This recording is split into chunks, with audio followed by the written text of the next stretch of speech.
Good afternoon, fellow Rotarians, and welcome to the Rotary Club of Gainesville meeting at the Cade Museum.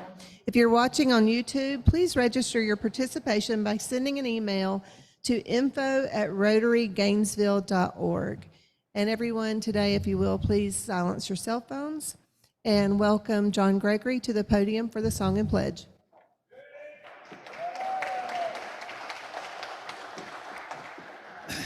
Let's sing God Bless America.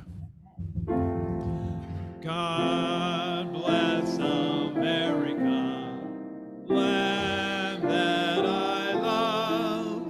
Stand beside her and guide her through the night with the light from above.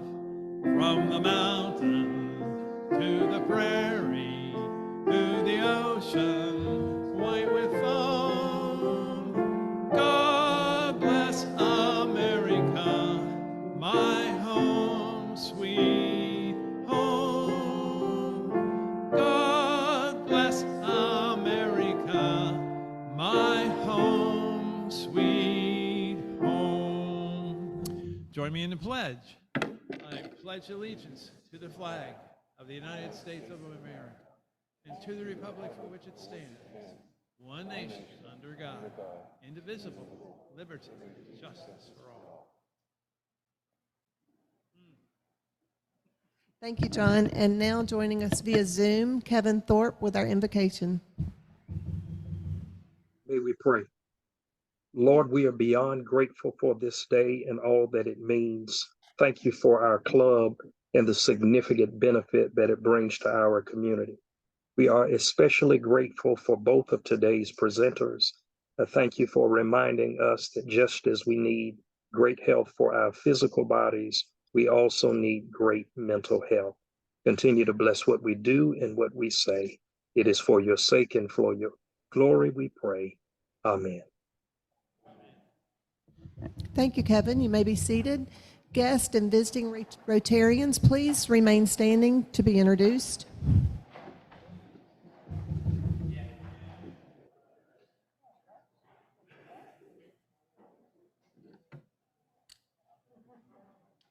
Jason's coming around with the microphone now. Please welcome two guests that we have in today. It's Valerie Pasquale and Samantha Rehtorik. Sorry, I was concerned about their last names. They are both from Merdian Behavioral Health, and they will be our speakers today.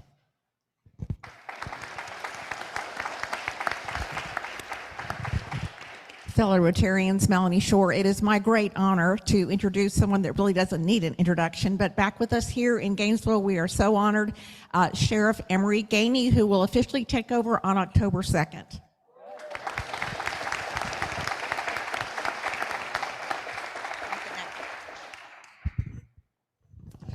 Good afternoon, everyone. I am delighted to introduce two guests today. Seraphin Rasher, who you have met before, who is our exchange student from Austria, and his first host mom, who is Kiona Sabrinian.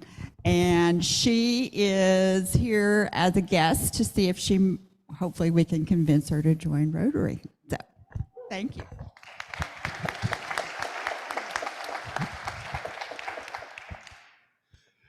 And I am here with another special guest that we've met already, Jackie Molinar. She is our exchange student from the Netherlands in the orange.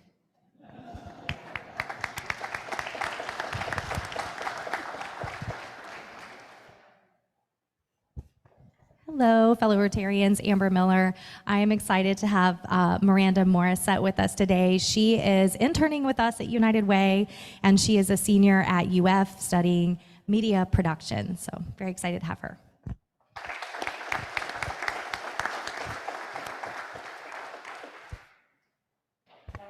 Good afternoon, Rotarians. I'm with Sara Agnelli here. She's the Assistant Director for the Center for the Humanities and the Public Sphere at the University of Florida, and happy to have her here. Yeah.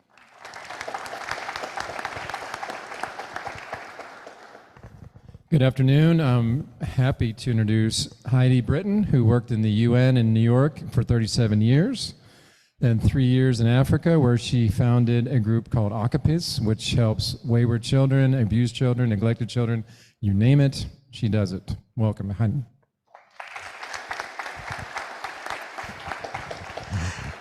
And we have one more guest today who I will let introduce himself. He's a Rotarian from another club.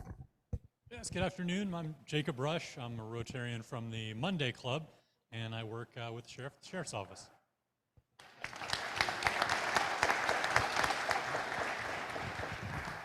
Thank you. It's wonderful to see so many guests today. Welcome.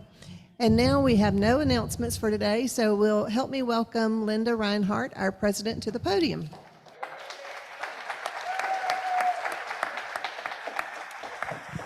All right, so I just have a few announcements. We did have our board meeting last night, which I hear everybody heard about since everybody got the invitation to it last night. So, you know, we were really, thanks JT, he wanted to make sure that everybody knew. But yes, obviously anybody's welcome to come and join us at the board meetings. But I did want to let you guys know, first of all, we did vote in one new member. I'm going to ask Betsy Riley to stand up. Sustainability Coordinator for Alachua County, is that correct? So Betsy's our newest member. So please be sure to make her feel welcome and get to know Betsy. We also voted to, as many of you guys know, Harvey Baxter is a good friend of our club, and he once again approached us about getting involved with the Guatemala Literacy Project again. That is a project that we supported for many years. So we did vote to contribute to that project this year. We're going to be donating $250 to that organization. He is trying to get all the clubs in Gainesville to do that so that he can say that we are fully supportive of this project, and so we're looking forward to doing that again. The last piece of business from the board meeting is, as many of you guys know, we lost Ken Naomi, who was not only a board member, but he was also our foundation chair.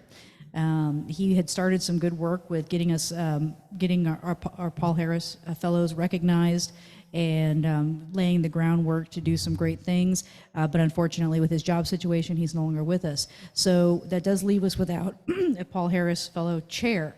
So I am looking for somebody that would be willing to take this on. It is a great task. There is some legwork that's involved, but it is a great thing for our club to have somebody spearheading that and really taking ownership to make sure that we're honoring and recognizing the folks that have contributed to the Paul Harris Paul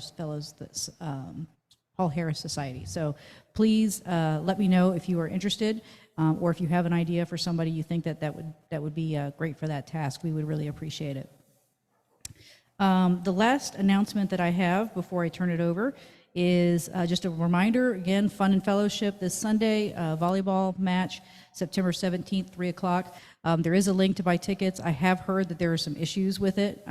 It's gone down a couple of times, so I have to keep emailing the ticket office to ask them to reinstate it.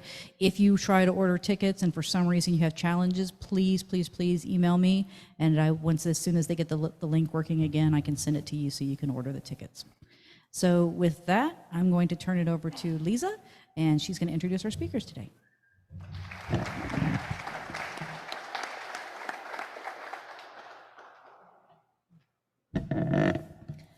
I am very, very grateful to be able to introduce our speakers today from Merdian Behavioral Healthcare. Our first speaker is going to be Valerie Pasquale. She is the Prevention Director of Merdian Behavioral Healthcare and oversees the organization's school-based education and professional training efforts. Valerie has the experience in the fields of substance use prevention, mental wellness, and comprehensive sexuality education. And she's passionate about what she does, and I really loved how you changed up the words there to make it very positive. Samantha Rehtorik is the Director of Partnership and Engagement at Merdian Behavioral Healthcare. She has over 16 years of experience spanning from government relations to the executive level in corporate management. And she has 4 years in the behavioral healthcare industry. She also serves on the board of directors for the Gainesville Area Women's Network, and she's also a dear friend. So I am excited to introduce our speakers today, Valerie and Samantha.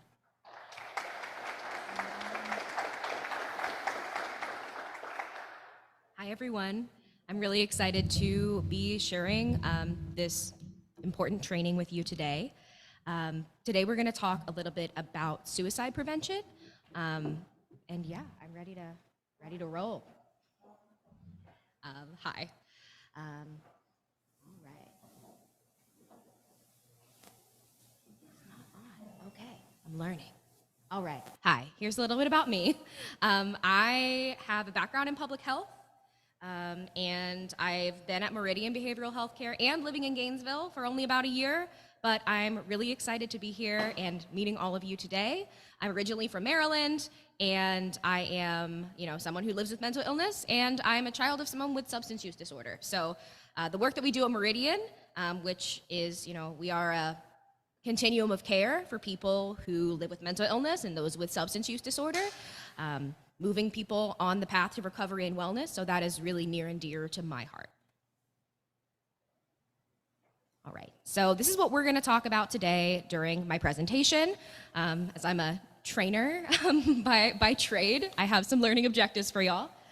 We are going to understand our own role, even if we don't work in behavioral health, just as humans, as caring individuals, what is our role in preventing suicide? We're also going to learn a little bit about risk assessment, and we are going to learn what resources are appropriate at different levels of risk, of suicide risk. And then we are going to learn a little bit about how to ask somebody how they're doing, how to directly ask somebody about suicide. And we're gonna have a little bit of practice with that. And then we are going to learn a little bit more about community and national resources. So that's what we're gonna cover this afternoon. And that is what I described. And then at the very end, we are going to talk a little bit about Merdian events. We are going to share some upcoming program offerings with you, and we're going to discuss other ways you can partner with Merdian Behavioral Health. And I'll invite Sam to come up here at that point. All right, so I know that we're talking about suicide today, and that is not a light topic. It's a topic that has likely touched many of us in this room. So I want to have some group guidelines for the time that we're together, for those of us who are in this room and online. This also extends to you.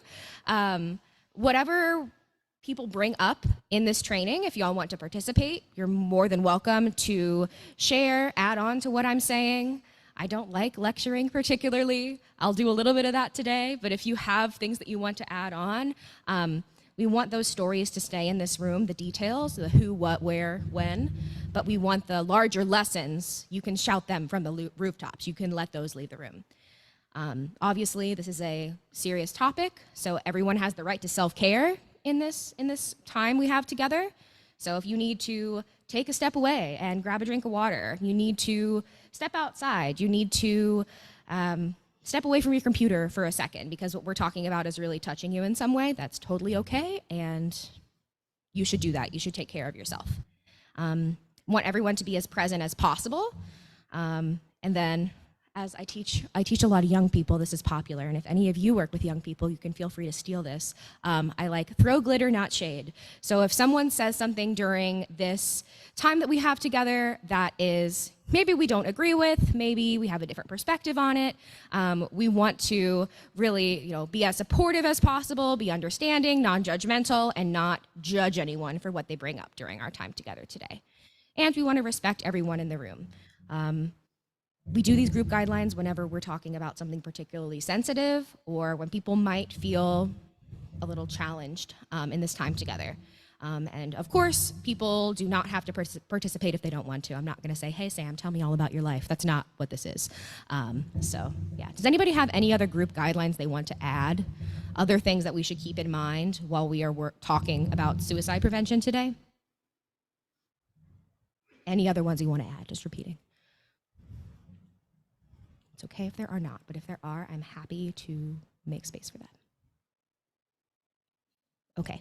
Oh, yes.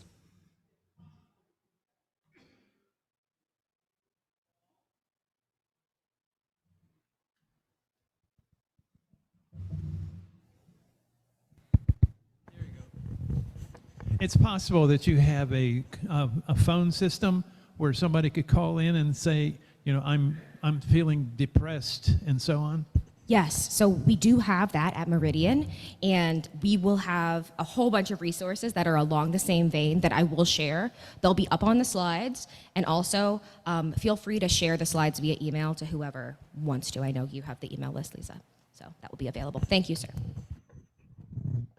All right, so I'm just going to overview a little bit about Merdian services before we get into the nitty-gritty of today's topic. We assist people who are dealing with mental health concerns, substance use concerns across North Central Florida in the following counties. We've recently expanded to Putnam and Merdian counties. Most people aren't aware of that. So this is our service area. We provide crisis services if someone needs help right away. We have a crisis line. We'll talk more about what that looks like later in the training.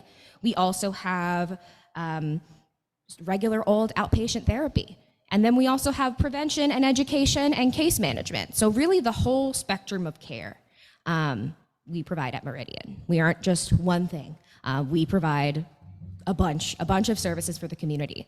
And we're not spending a lot of time talking specifically about Merdian services as part of this training, but if you have any questions and you want to discuss with me and Sam on what certain services look like and where we provide them, I'd be happy to talk with you after the presentation. All right, so we know that suicide happens, and it's really, really prevalent, and it has only increased as a result of the pandemic. So it's about, 1 in 5 US adults live with mental illness, whether that is depression, anxiety, bipolar disorder, an eating disorder, substance use disorder, anything. So if it's not you, it's likely somebody you know. And yeah, a lot of those mental illnesses, a crisis that's associated with them is suicide. So this is really important for us to talk about frankly and plainly and have the confidence to discuss suicide in our communities and with the people that we care about. Some specific Florida stats. Almost 3 million adults in Florida have a mental health condition, super prevalent. And on average, one person in the US dies by suicide every 11 minutes. And there's some specific information about Florida as well. So we know that this is happening in our communities, both nationally and here in North Central Florida. So that's why we are spending time talking about this today. So you might be thinking, okay, that's great, Valerie, but I'm not a therapist and I've never talked about this before. This is scary. And that's totally valid. You might be thinking that. But all of us, just as lay people, as parents, as friends, as family members, as colleagues, we can all have a big impact on those around us. And we're gonna talk about our roles just as humans today. We're gonna be talking about why it's important to look out for the signs that someone might be depressed or thinking about suicide. We're gonna be talking about how to have that conversation. What are some phrases we can use? What are some tips and tricks? What are some things that maybe aren't so kind that we might hear when talking about mental illness that we want to stay away from? And we are going to talk about referral sources, because unless any of us happen to moonlight as a therapist, there's only so much that we can do as individuals. So not expecting anyone to be a therapist as the result of this training, but I do hope that everyone feels confident in talking to someone plainly about suicide and linking them to the next resources, whatever you and that person decide is appropriate. But yeah, we can all prevent suicide. All of us have a role. However, despite our best efforts, suicide can and does still happen. It's a reality. So it's not anyone's fault. That's a common comment that I get in these trainings is someone comes up and says, hey, this is what happened, this is what I did I do everything right? Valerie, did I do everything right? First of all, I am not the authority on that, on anything. You are in that situation and I'm not you, and you are talking with that person and you know the details and you have your own specific relationship with them. Second of all, it's not anyone's fault. Suicide still happens even if we do all of the quote unquote right things. We still want to do everything we can and use all the tools in our arsenal, but it's important to not put that guilt on ourselves if something does happen. So just wanted to mention that before we moved on. All right, so we talked a little bit about why it's important for us to be focusing on suicide prevention. Now we're going to talk a little bit about how we can tell if someone is not doing well, whether it's dealing with depression, which is a mental illness where the crisis associated is suicide, or suicidal thoughts in general.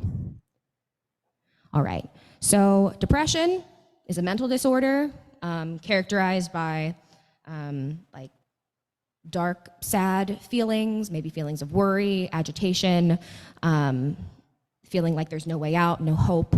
And it is different than regular feelings of sadness. It's hallmarked by being sad, uncharacteristically sad for more than 2 weeks at a time. The associated crises are suicide and self-harm. Self-harm is hurting yourself without the desire to die. It's different. It shows differently than grief, but it is very treatable. Depression is really, really treatable. And it's so common. People call it oftentimes the common cold of mental illness. And it's treatable with therapy and medication or a combination of the two. These are some of the signs that we can look out for if we think that someone might be experiencing depression.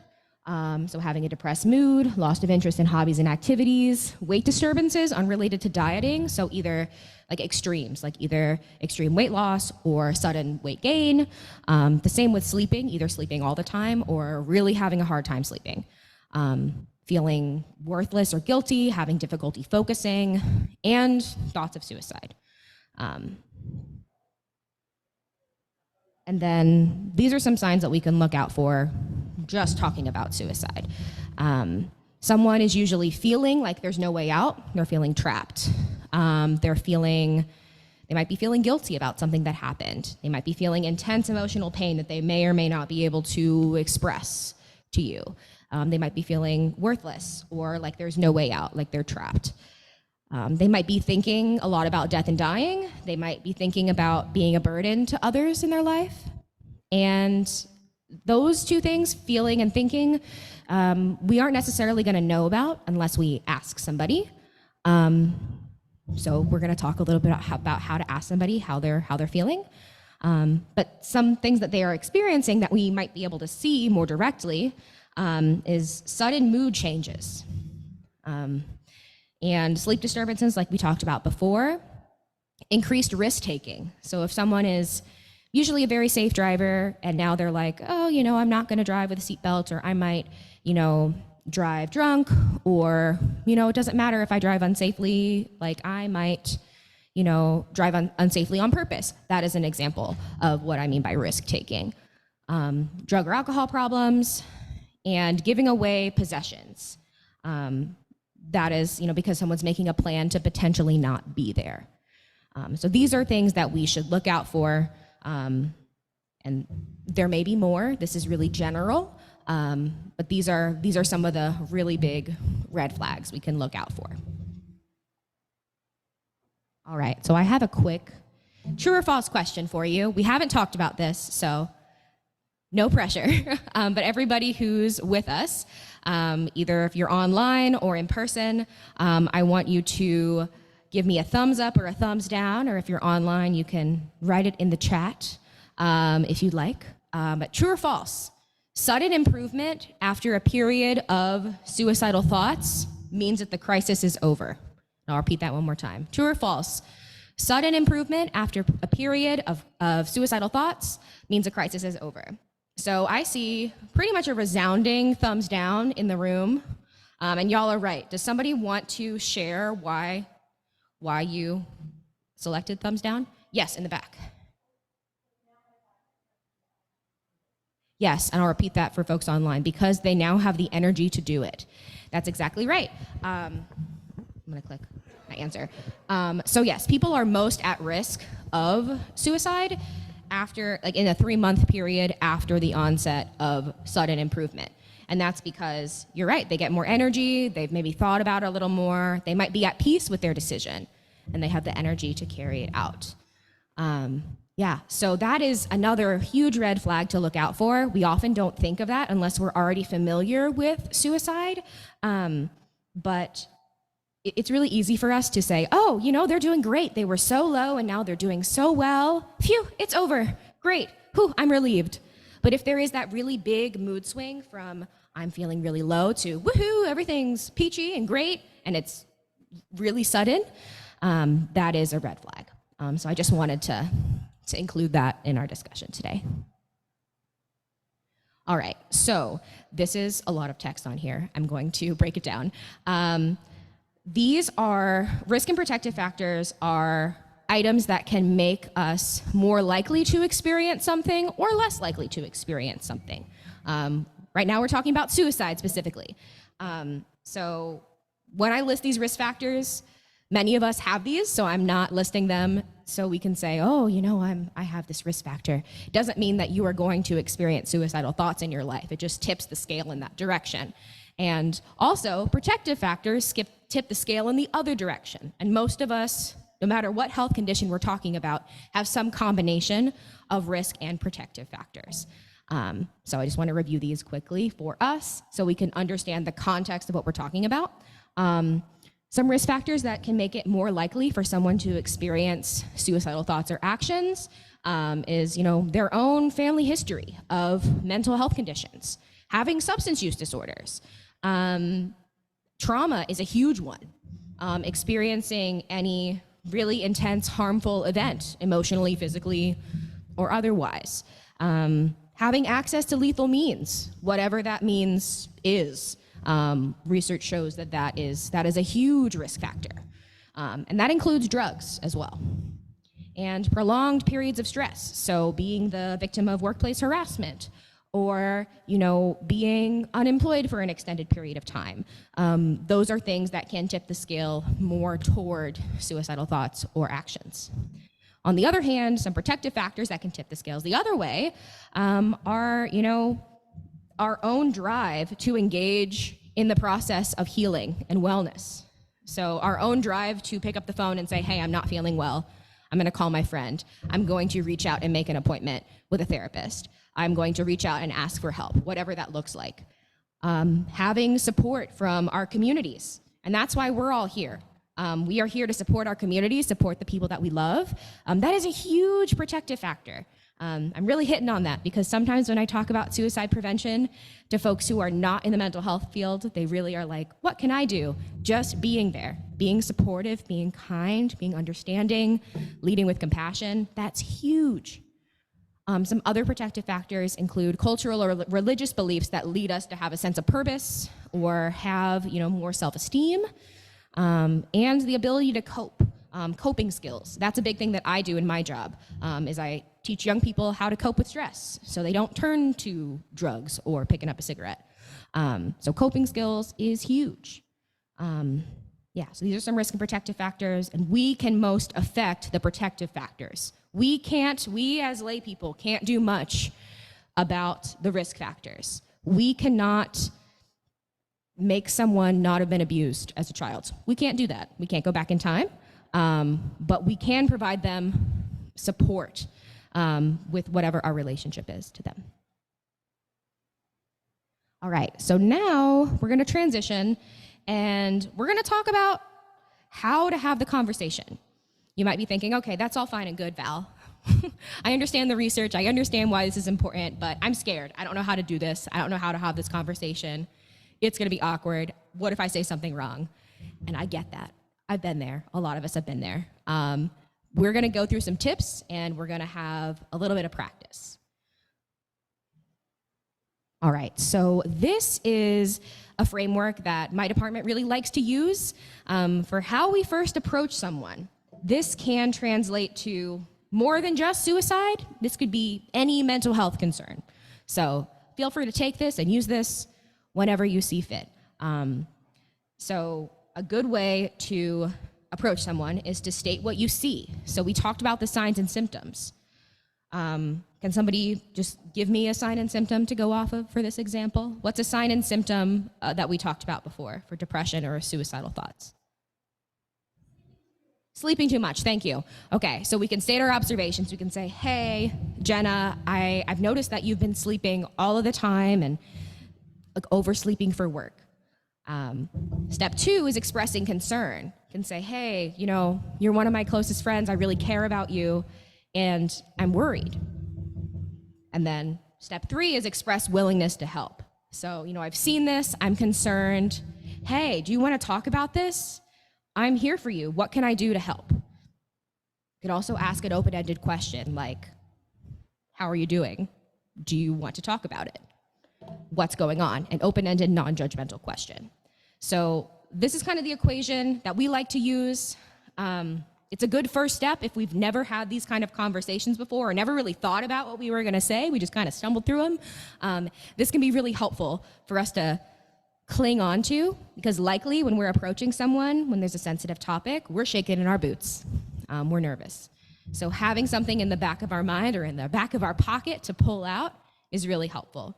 So just to confirm, to repeat, how to approach, we can state what we see, express our concern, and express our willingness to help. And that's a good start into this conversation.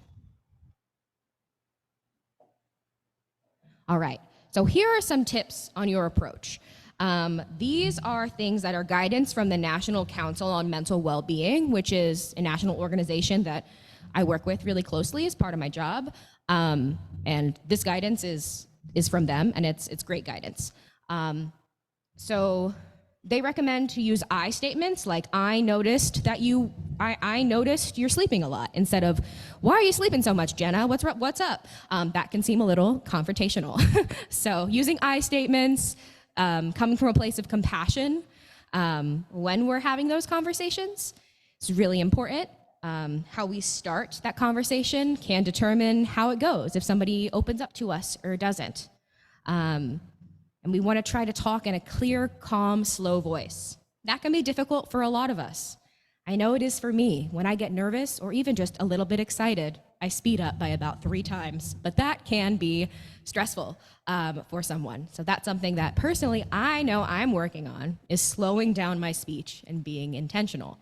It's easier said than done, but it's something we can all work toward. Again, another one that's like that is nervous behavior, like fidgeting or pacing back and forth. Again, easier said than done, but that can make someone more nervous. We don't want to be dismissive to someone's situation, and we don't want to talk in cliches. What I mean by that is like, oh, it'll get better tomorrow, or oh, the sun is shining, why can you be sad? Like things that might be dismissive, or things that, you know, people have heard all the time that aren't the most helpful. We want to stay away from those kind of phrases. We want to be supportive, ask them to lead the conversation, instead of kind of giving our own little encouraging cliches, because they can sometimes not have the effect that we want them to. We want to focus on directing someone to resources. We'll talk more about appropriate resources for different levels of situations later on. Because you're not a therapist. You can't go from the conversation to I'm totally fixing the problem, because you're not a clinician. If you are, great, but you still want to refer out. These are some important things that often come up in my trainings that I want to mention. Is people might not talk to you, even if you approach them so well. You were amazing in your approach. You're like, wow. Beautiful, did a great job. Felt calm, cool, confident, did not fidget, was very kind, and someone still might say, nope, everything's fine. And that could be for a number of reasons. You could either be not close enough to that person, or you could be too close to that person, or they could be really good at hiding what's going on, or they just don't want to talk about it. And you can't control that. That's okay. It's not anything about you. It's important to not take that personally if someone does not open up to you. And yeah, we have to refer out. We have to refer to a professional unless we are a professional. And yeah, if you ever feel uncomfortable with a situation, if something escalates to a crisis, or you ever feel unsafe while you're talking to someone, or you feel like they might be in immediate danger, you will want to call first responders. We'll talk more about what that looks like as we move forward. So here are some phrases that some of them are super helpful and some of them are super not helpful. Some of them are in between or depending on the tone. But we're going to go through these and discuss them kind of as a group. So how about this first one? What do we think about this? I'd like to stop and talk, but I've got to go. I'll give you a call later. What do we think? Do we think that's helpful, not helpful, or somewhere in between? I hear some in between. I see some down, like thumbs down. I see some thumbs down. Okay, so for somebody who said thumbs down or someone who necessarily didn't do the thumbs down but is thinking thumbs down, why would this be a thumbs down for you? It could be dismissive. If you want to respond, if you'll raise your hand, I'll bring the microphone because the people on Zoom cannot hear you. Got it. So someone said that it was dismissive. Yeah? And someone said it was in between. For the person who said it was in between or anybody who thinks it's in between, why might we think that? I can also repeat it if you don't want to talk into the microphone.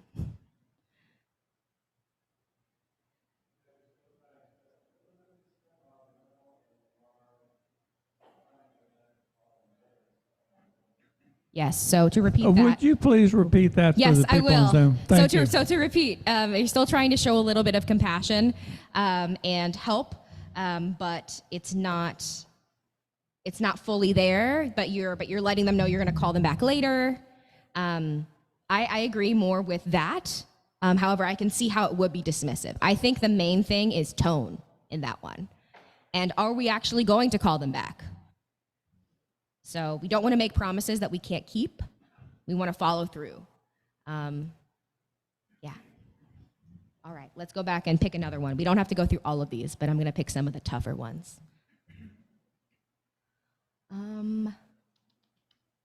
Okay, I think the last two ones are pretty self-explanatory. I'm going to quickly review them. They are not helpful. You'll get over it. You just have to ignore it and get on with life. Terrible. Don't say that. You're here to work and have a job to do. It's time to get on with it. Nope.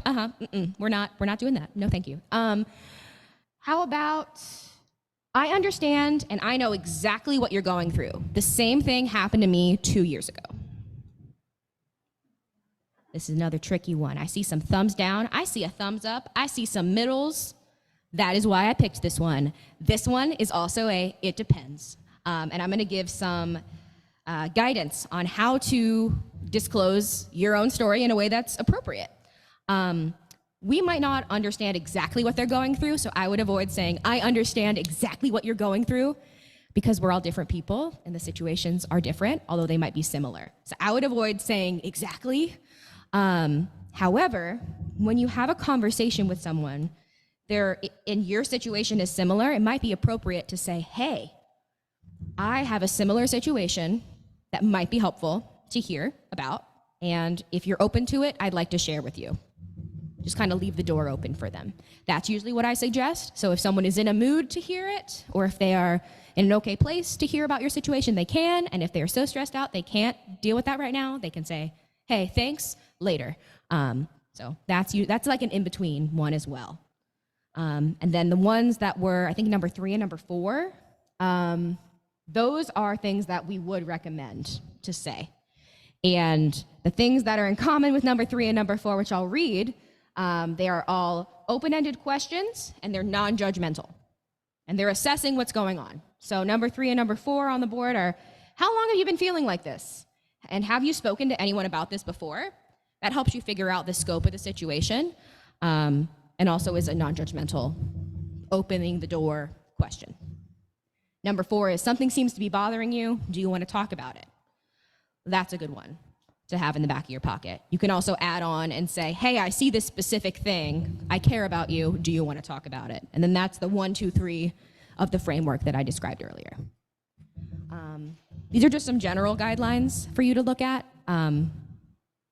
There are other things you can say, but sometimes if we've never had this conversation before, it can be good to have some phrases in our back pockets. All right, so this is also guidance from the National Council on Mental Well-Being. I want you to pay attention to this slide, especially because I'm going to ask those in the room to turn to a neighbor and show this in a minute. So if your ears weren't perked up, perk up your ears. So the National Council recommends that if you're asking someone directly about suicide, to use the word suicide or use the word killing yourself instead of using other euphemisms for suicide. Just real quick, what are some other euphemisms or other phrases that people might use? There's one on the board, but there's some other ones. Hurting yourself, that's a big one. Offing yourself. Yeah, some other things that either are not specific or maybe a little dismissive or, yeah, there's a whole bunch of other euphemisms. Those are some examples of that. So we want to be direct.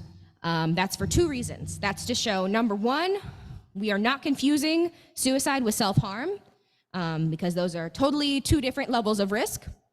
And then also to show that we are calm, cool, confident, and we can help them. We can handle them talking to us about suicide. That's a common thought process of people who are experiencing suicidal thoughts is, oh, I don't want to be a burden. I don't want to tell anybody how I'm feeling. That is scary. I don't want to worry anybody. But if you ask them directly, calmly, you let them know that I can handle wherever this conversation goes.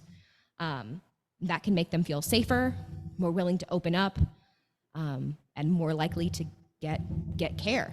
So it's really important to speak directly.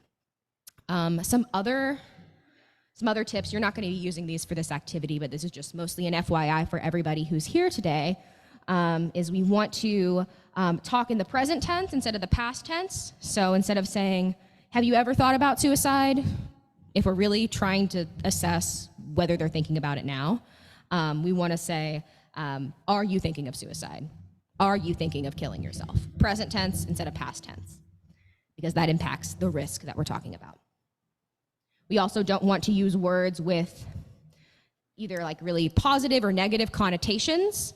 So saying somebody committed suicide, although that is really common in our culture, the guidance from this big mental health organization is to steer away from saying committed suicide or saying something like successful attempt or failed attempt, because it puts positive or negative connotations on suicide in a strange way. So for example, committed, what does that word make us think of? Somebody can shout it out and I'll repeat it to the people on Zoom. What does committed make us think of? An illegal thing, right? So there's a lot of judgment in saying committed, whether we actually mean it or not. That's just kind of the lexicon of, the day. But language is important. So that is the guidance that over the past few years I've tried to change, and I try to tell other people, hey, maybe we should pay attention to this, not put a negative thing, a criminal judgment on suicide. And same with successful or failed. A failed attempt is a suicide attempt that, is not completed. Failed is negative, but really we should be like, woohoo, someone's still alive. So that's a little confusing. So some alternative phrases are things like completed suicide or died by suicide, instead of having those strange judgments put on someone's actions. All right, so this is our activity of the day. So I am going to, in a moment, have you just take a minute and turn to somebody at your table, and I'm going to have you ask them one of these questions. They're there for you on the board. You don't have to think about it. You don't have to think, does this follow the guidelines? It's there. I want you to say, are you thinking of killing yourself, or are you considering suicide, to someone at your table? So we're gonna break, and this is a challenge by choice. You do not have to if that makes you uncomfortable, but if you feel comfortable, go ahead and do that.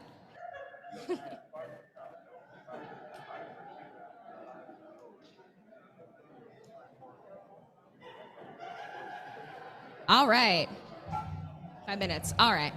All right, y'all, we're gonna bring it back. All right, so how did that feel? All right, y'all, how did that feel? Awkward, right? I saw some nervous laughter. I saw some fidgeting. That probably made us feel really strange, right? Yeah. All right. All right, y'all. We're going to bring it back. Great job. So that felt weird, right? Felt weird. But that's what we need to do. And this is a safe place to try out how those words fit in our mouths. And no judgment, nothing. But I could tell there was some nervous energy in the room when I asked you to do that. And that's okay, that's normal. Just wanted you to practice because this is what we're all asking you to do in life with your community members, with the people that you care about. All right. Okay. So to round out today, we're going to talk a little bit about risk assessment and resources for different levels of risk. For the sake of time, I have one slide that is kind of wordy and confusing, and I have other guidance later on. I'm going to skip it. Okay, that's actually not the slide I was thinking it. Okay, these are our crisis resources that the gentleman over there asked for earlier, and this will be shared around with folks after the meeting. So Merdian does have a crisis line, and it is just our regular phone number, and you press option 1. If you ever called our phone number, you know that it says, if you're in emergency, press 1. So that is our crisis line. People are answering that 24/7. We also have a mobile response team, which serves the areas in green. And that is when somebody who's a counselor goes out to intercept a crisis situation or a mental health emergency, and they're there within an hour. We do not have that in Alachua County. We instead have the co-responder team, which is where a counselor and law enforcement goes out together as a pair, hence co-responder. And to access that, you just have to call 911 and say that this is a mental health concern, or specifically ask for a co-responder, or really anytime you mention anything with mental health, this will get flagged. It's a great program. It's been going on for a number of years in our community. And then I also have included the Alachua County Crisis Center number. And again, you don't feel like you need to take this down because this will be sent around. These are some national resources. However, the most important one that I'm going to highlight for you is 988. It is the new mental health 911, and it has only been out for about a year. It is underutilized because people don't know about it. It used to be the National Suicide Hotline, but they've rebranded and they've trained all their staff to now be able to deal with the whole spectrum of mental health and substance use concerns. So 988 is an amazing resource, whether you are calling because you don't know how to approach somebody as somebody who's having the conversation, or you are the person who's in crisis. So I recommend 988. This is the slide that is complicated and tiny. I'm gonna skip because I have it later on. So there are different levels of risk when we're talking about suicide. And for each level, there are different resources that we could refer to. I'm going through all of this because we don't want to overreact to a situation that is small or underreact to a situation that is pretty serious. They both have serious consequences, either immediate harm or a breach of trust. So we want to react appropriately. And these are some things that we can do. So in a non-crisis, if someone is experiencing signs of depression but no thoughts of suicide, we could go to a more lower level resource, like we could be encouraging self-care practices, or talking to a friend, or talking to a pastor or another faith leader. We could be encouraging them to talk to a counselor or their general practitioner. If someone is having passive thoughts of suicide, no plan, which is very common in people with depression, is like, oh, I just wish I wasn't here, but they're not gonna do anything. You could also still refer them to self-care practices, community support. If they already have a therapist, you can make an appointment or call their therapist with them, or call a crisis line like 988 for help or next steps, and you can determine with that crisis interventionist what are the next steps. The next two levels are both crisis situations. At that point, you are either calling their therapist if it is lower level and they have a therapist, and it doesn't matter if it's 11 o'clock at night, you're calling their therapist, but you might not be calling 911, you're calling their therapist, or a crisis line, or if somebody has thoughts of suicide and has plan and intent, you are immediately, there's no, what are we gonna do? You're calling 911, or you're calling a crisis line. That is what's happening. It is better for someone to be mad at you than to not be here with us anymore. So even if they're like, no, don't call 911, we're gonna call 911 at that point. I know I rushed through the end of that, fully aware, fully aware that we're at the end of our time together. If you want more practice and more information, at Merdian, we offer a free 8-hour certification program that helps you how to have a conversation and refer people to care on a whole host of mental health conditions. It's called Mental Health First Aid, and it's from the National Council for Mental Wellbeing. It's similar to physical first aid, and it doesn't expect you to become a therapist afterwards, but expects you to be a caring community member who has a little bit more comfortability in practicing these skills. So please contact either me or Sam after this to set up some classes. We have regular classes both on Meridian's campus, and also we go out to different businesses, and this course is at no cost for people in our service area. So please reach out to us. We would love to come and provide a training for you all. And with that, I'm going to very quickly, before we close up, pass it over to Sam to talk a little bit about how to, nope, we're not doing that. Okay, never mind. You can reach out to us, and we would love to talk to you about how to partner with Merdian. So please come and talk to us after the presentation. But thanks so much for everything. Appreciate your time.